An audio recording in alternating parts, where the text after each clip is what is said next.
Pernahkah kamu tiba-tiba menyadari sesuatu? Dulu rasanya hampir setiap hari ada saja orang yang bisa diajak bicara. Ada teman untuk bermain, ada teman untuk pergi tanpa rencana, ada teman yang bisa ditelepon hanya untuk mengatakan hal-hal yang tidak penting.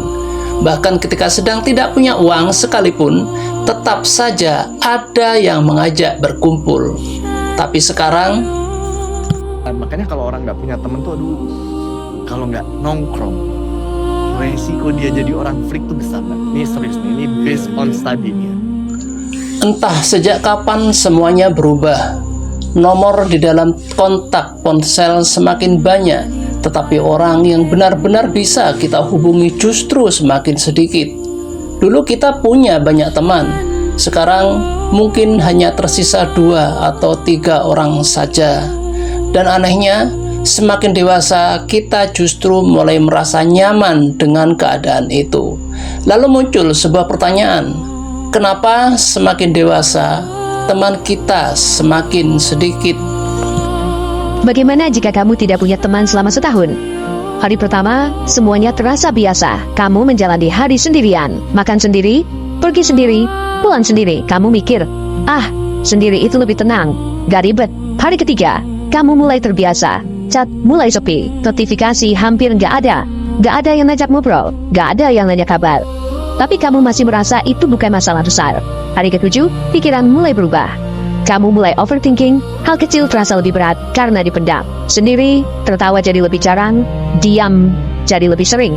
Hari kedua minggu, tubuh mulai ikut merespons, tidur jadi berantakan. Kepala terasa penuh, semangat menurun. Kesepian yang terus dibiarkan bisa memengaruhi stres dan kesehatan mental. 1 bulan, kamu mulai berasa asing dengan orang lain. Ketemu banyak orang justru bikin canggung. Kamu ingin cerita, tapi bingung harus mulai dari mana.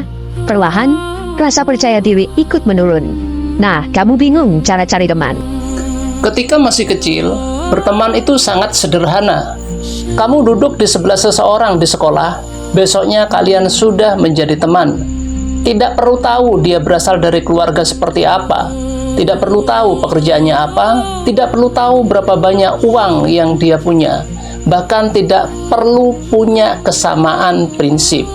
Cukup bermain bersama, sudah cukup untuk membuat seseorang menjadi teman.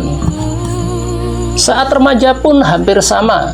Kita bisa berkumpul berjam-jam hanya karena ingin tertawa, pergi ke suatu tempat tanpa tujuan, membicarakan orang lain, membicarakan mimpi, atau sekedar duduk bersama sambil memainkan ponsel masing-masing.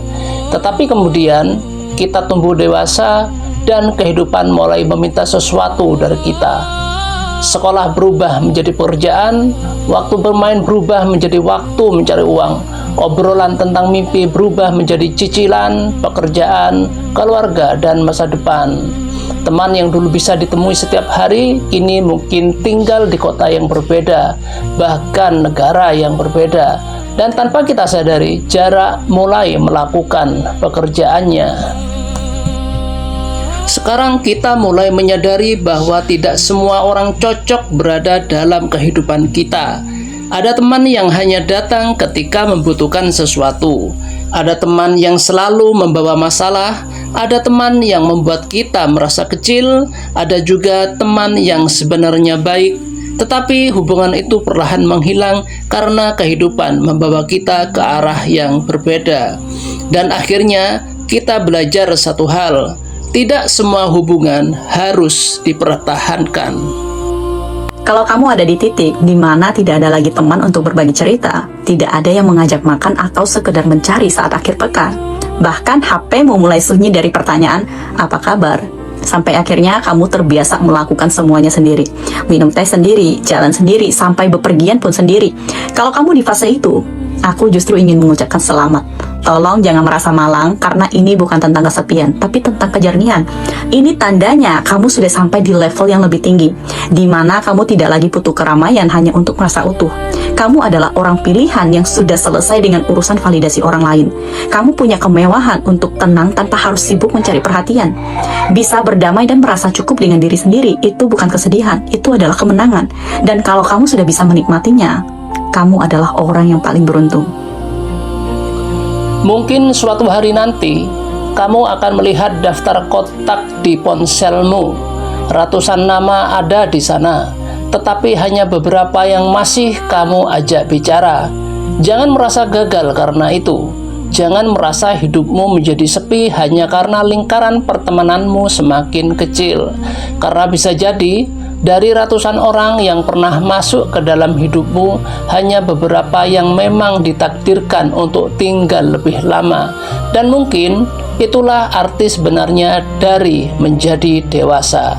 Bukan tentang memiliki semakin banyak orang di sekitar kita, tetapi tentang akhirnya memahami siapa yang layak kita pertahankan. Jadi kalau hari ini temanmu semakin sedikit, jangan buru-buru merasa kesepian. Mungkin kamu bukan kehilangan banyak teman. Mungkin kamu hanya sedang menemukan siapa yang benar-benar bisa menjadi teman.